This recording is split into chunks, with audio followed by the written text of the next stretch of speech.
இங்கு கூடியிருக்கும் அனைத்து பத்திரிகை நண்பர்களுக்கும் மக்களுக்கும் என் முதல் கண் வணக்கத்தை தெரிவித்துக் கொள்கிறேன். நான் ஆட்சி பொறுப்பு ஏற்றதுடன் உங்களை அனைவரும் சந்திப்பதில் பெரும் மகிழ்ச்சி அடைகிறேன். மக்களுக்கு தேவையான அடிப்படை வசதிகள் அனைத்தையும் என அரசு தரமுடன் செய்து தரும் என்பதை தெரிவித்துக் கொள்கிறேன். என்னுடைய ஆட்சியில் மக்களுக்கு எந்த விதமான கஷ்டங்கள் இருக்காது என்று நான் நம்புகிறேன். மக்களை என்னை நம்பி வாருங்கள். உங்களுக்கு வேண்டிய அனைத்தையும் என்னுடைய அரசு சிறந்த முறையில் செய்து தரப்படும். தண்ணீர் பிரச்சனை, சாலை வசதி இல்லை, பேருந்து வசதி இல்லை. மக்கள் பல வகையில் பாதிக்கப்பட்டிருக்கின்றனர். நான் மற்ற ஆட்சி செய்தவரை குறை சொல்ல வேண்டும் என்று எண்ணவில்லை. அவர்கள் ஃபார்முலா வேற. ஆனால் மக்களை உங்களுக்காக செயல்படுத்த போற திட்டங்கள் சில நான் வகுத்து வைத்திருக்கின்றேன். என்னுடைய அமைச்சரவையில் பல அமைச்சர்கள் இருக்கின்றார்கள். இளமையான அமைச்சர்களை நான் நியமித்துள்ளேன். அவர்கள் அனைவரும் உங்களுக்காக பாடுபட காத்துக் கொண்டிருக்கின்றனர்.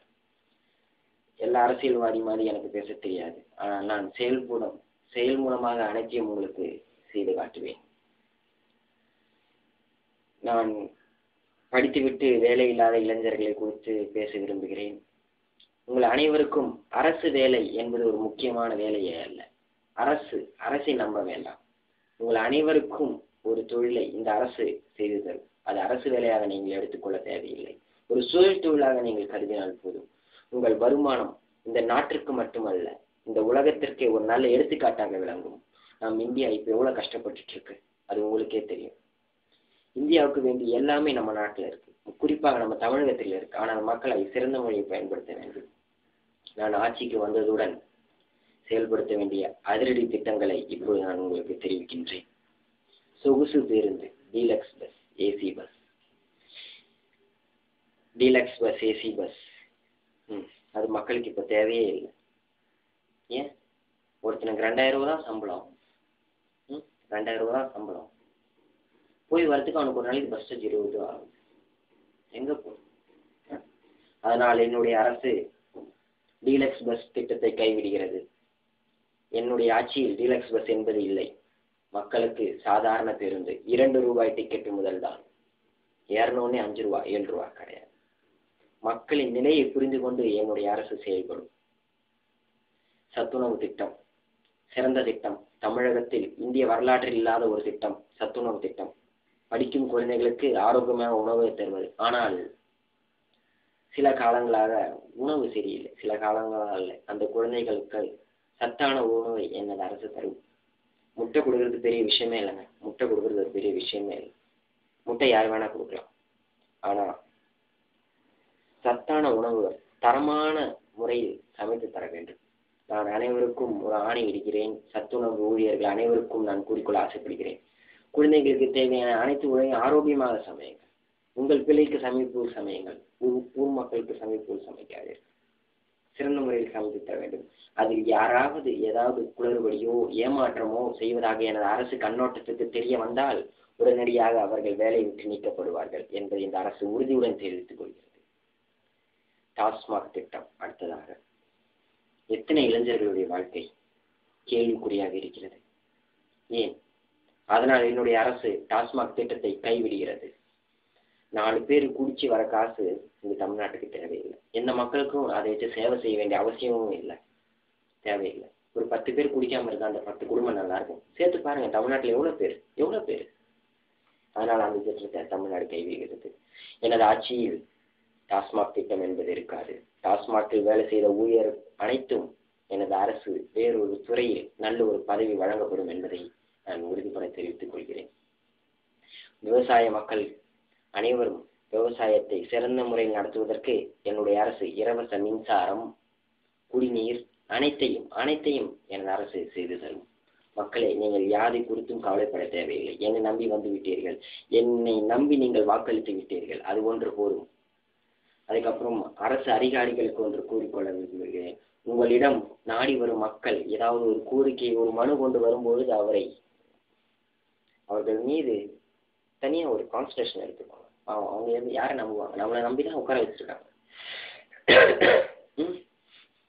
உங்களுக்கு செய்ய வேண்டிய எல்லாத்தையும் நீங்க தான் செஞ்சு கொடுக்கணும்.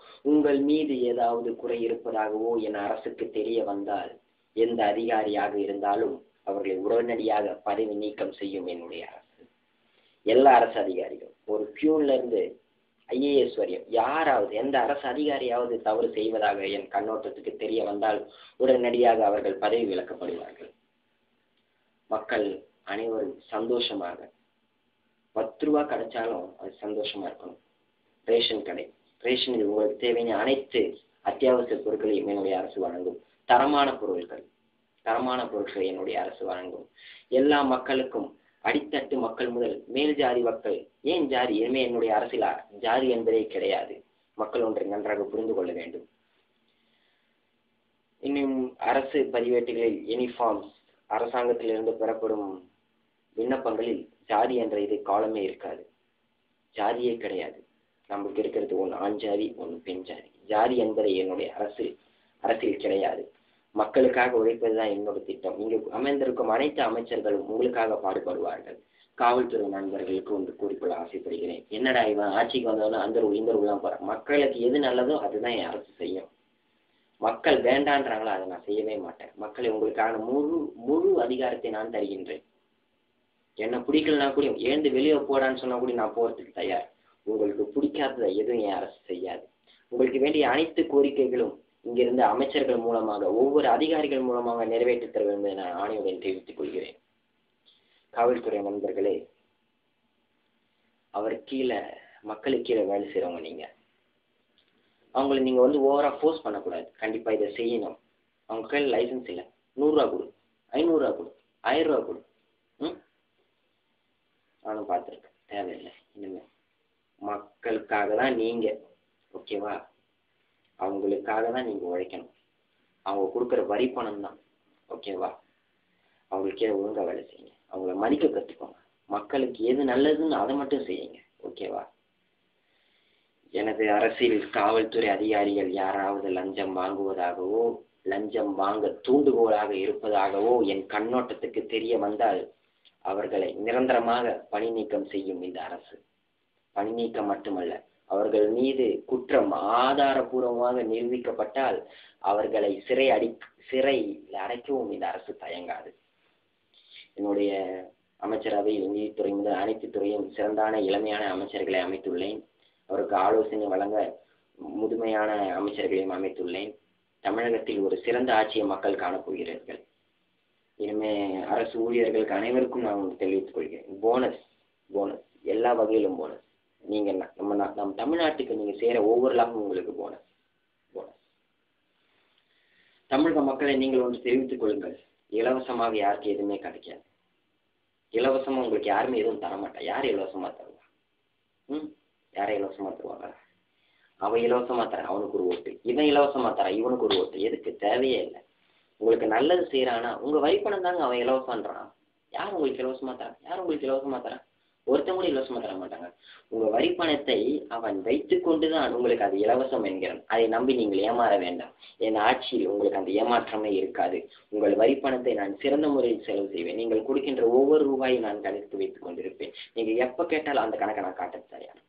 என்னுடைய அமைச்சரவையிலோ எனது ஆட்சியிலோ உங்களுக்கு யாருமே ஏதாவது சந்தேகமாக ஒரு பாயிண்ட் இருந்தாலும் போதுங்க, அவங்க நான் டிஸ்கஸ் பண்ணிடுறேன். என் ஆட்சியை கலைப்பதற்கான முழு அதிகாரத்தை உங்களுக்கு நான் தருகின்றேன். என்னை பிடிக்கல, நீங்க போடி வெளியே போன்னு சொன்னா நான் ஏன் வெளியே போயிட்டே இருப்பேன். என்னடா இவன் முதல் நாளே ஆட்சிக்கு வந்தோன்னு இப்படிலாம் சொல்றான் அப்படின்னு நினைக்காது. நான் மக்களுக்காக தான் பேசுறேன். ஏன்னா நான் மக்களோட பேசுறேன். அப்புறம் அமைச்சர்களுக்கும் நான் உட்பட அரசு ஊழியர்களுக்கும் அதிகாரிகளுக்கும் நான் சொல்லிக்கொள்ள ஆசைப்படுகிறேன். அரசு பணத்தை வீணடிக்க வேண்டாம் என்று தெரிவித்துக் கொள்கிறேன். ஒரு மினிஸ்டர் போறானா முன்னாடி ஒரு 10 காரு, பின்னாடி ஒரு 10 காரு. 1 hour இல்லாட்டி ஒரு 2 hour அந்த ஏரியாவில் டிராபிக் க்ளோஸ். கீழே வேலை செய்யறவங்க நம்ம அவங்கள உட்கார வச்சுட்டு நீங்க போறீங்க.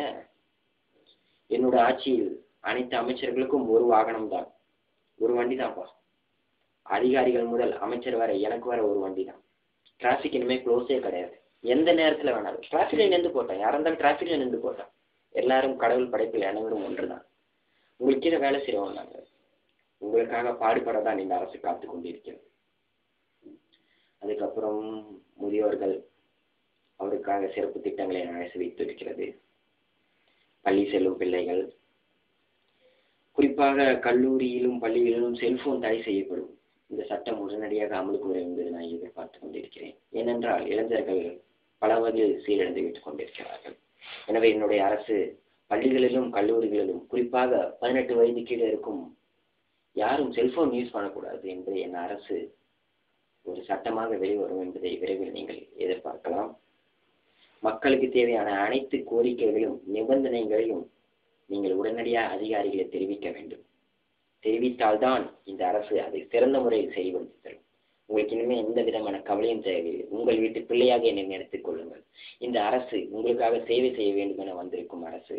நீங்கள் அடுத்த 5 ஆண்டை பற்றி யாரு வரப்போறா, நான் தான் அந்த ஆட்சியில் அடுத்த 5 வருஷம் நான் தான் வரணும்னு ஆசைப்படல. இந்த 5 வருஷம் மக்களுக்காக நான் என்ன செய்ய போறேன்னா நீங்க எல்லாரும் எதிர்பார்க்கணும். அடுத்த 5 வருஷத்துல எப்படி இந்த ஆட்சியை தக்க வைக்கணும்னு நான் எப்பவுமே எதிர்பார்த்ததே இல்லை. மக்களுக்காக சிறந்த முறையில் அனைத்தையும் நான் செய்து தருவேன். இந்த 5 வருஷத்துல எது செய்ய போறனோ அதுதான் அந்த அடுத்த 5 வருஷத்துல நான் வரப்போறேன்னா இல்லையா நிர்ணயிக்கணும். அந்த கட்சிக்கார இதை செஞ்சான், அந்த கட்சிக்கார இதை செஞ்சான், அதுக்காக நான் இதை செய்வேன். உங்களுக்கு பிடிச்சிருக்கா? நல்ல திட்டமா, தமிழ்நாட்டுக்கு இது ஒரு நல்ல திட்டமா, நான் கண்டிப்பா செயல்படுத்துவேன். நான் குறிப்பாக ஒன்று சொல்லிக்கிறேன், பத்திரிகை நண்பர்கள் இதை குறிப்பாக நோட் பண்ணிக்கோங்க. வெளிநாட்டிலிருந்து வரும் நிறுவனங்களை விட இந்தியர் ஒருவர் முன் வந்து, சார் நான் இந்த ப்ராஜெக்டை செய்கிறேன், இந்த ப்ராஜெக்ட் சேர்ந்தா நம்ம நாட்டுக்கு இவ்வளோ லாபம், இவ்வளோ பேருக்கு வேலை வாய்ப்பு கிடைக்கும் சொல்றீங்களா, உங்களுக்கு நான் உடனே அப்பவே சைன் கொடுக்குறேன், அந்த ப்ராஜெக்ட் உங்களுக்கு பேர்ல எழுதுறேன். எந்த வெளிநாட்டுக்காரர்களுக்கும் இந்த தமிழ்நாட்டில் முன்னுரிமை வழங்கப்படாது. என் மக்கள் உங்களுக்கு தான் நான் முன்னுரிமை வழங்குவேன். அதுக்கப்புறம் நான் முதல் கட்ட திட்டங்களையும் நடவடிக்கைகளையும் நான் கூறியிருக்கின்றேன். அனைத்து கல்லூரிகளிலும் பள்ளிகளிலும் சிறந்த கல்வி வழங்குவதுதான் அரசு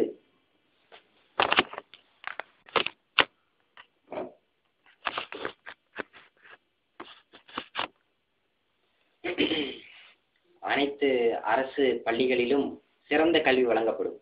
ஹை கிளாஸ் ஸ்டாண்டர்ட்ங்க. இங்கிலீஷ்ல இருந்து கம்ப்யூட்டர் வரை எல்லாம் என் அரசு தரும். ஏன் பெரிய பெரிய பிரைவேட் ஸ்கூல்ல மட்டும்தான் அந்த மாதிரி எஜுகேஷன் வழங்க முடியுமா? என் கவர்மெண்ட் சவால் கொடுக்கு, எந்த இங்கிலீஷ் மீடியம் ஸ்கூல் வேணாலும் சொல்லுங்க, இந்த ஆட்சியில் அனைத்து பள்ளிகளும் சிறந்த தரமான கல்வி வழங்கப்படும். பாருங்க, சும்மா ஃபாரின் ரேஞ்சில் பசங்க போயிட்டு வராங்க, அந்த பசங்களுக்காக நான் ஏர் பஸ் விட கூட தயாரா இருக்கேங்க. பசங்க போய் வரத்தாங்க ஏர் பஸ் கூட என் அரசு வழங்கும். மக்கள் எதை கேட்கிறார்களோ கொடுக்கும் அரசாக இது இருக்கும். அதுக்கப்புறம் இவ்வளவுதான் மெயினான ரீசன். அதான், அதுக்கப்புறம் எதுவும் இல்லைன்னு நினைக்கிறேன். என் வருகையை எடுத்து இங்கு வந்திருக்கும் அனைத்து பத்திரிகை நண்பர்களுக்கும் என் நன்றியை தெரிவித்துக் கொள்கிறேன். தமிழகத்தில் உங்களால் செய்ய முடியுங்க. இந்த பத்திரிகை நண்பர்கள் தான் இந்த தமிழகத்தை வளப்படுத்த முடியும். எந்த இடத்துல ஒரு சின்ன தப்புனா, நானே தப்பு செஞ்சா கூட நீங்க சொல்லுவாங்க, பத்திரிகை உங்களுக்கு அந்த உரிமை இருக்கு. மக்களுக்கு இருக்கிற உரிமை அதை விட +1 உங்களுக்கு இருக்கு. ஸோ மக்களுக்கு வேண்டிய நல்ல கருத்துக்களை நான் கூற விரும்பினேன். அதை எனக்காக நீங்கள் பொறுமையுடன் கேட்டுக்கொண்டீர்கள். சிறந்த ஆட்சியை இந்த தமிழகத்தில் நான் இந்த 5 ஆண்டுகள் நடத்தி காட்டுவேன். இந்த தமிழகத்தில் இந்த மாதிரி ஒரு ஆட்சியை இதுவரை நாங்கள் பார்த்ததில்லை என்று நீங்கள் கூறும் வகையில் நான் அமைவேன். இந்த அரசின் மீது எந்த சந்தேகமாக இருந்தாலும் நீங்கள் உடனடியாக என்னை அணுகலாம். எந்த குறையாக இருந்தாலும் என்னை அணுகலாம். எந்த தவறாக இருந்தாலும் என்னை அணுகலாம். உங்கள் வீட்டு பிள்ளையாக என்னை நினைத்து என்னை ஆதரித்து இந்த 5 ஆண்டு காலமும் உங்களுக்காக உழைக்க நான் தயாராகி கொண்டிருக்கிறேன். உங்கள் அனைவருக்கும் என் நன்றியை தெரிவித்துக் கொள்கிறேன். மீண்டும் உங்களை சந்திக்கிறேன். நன்றி.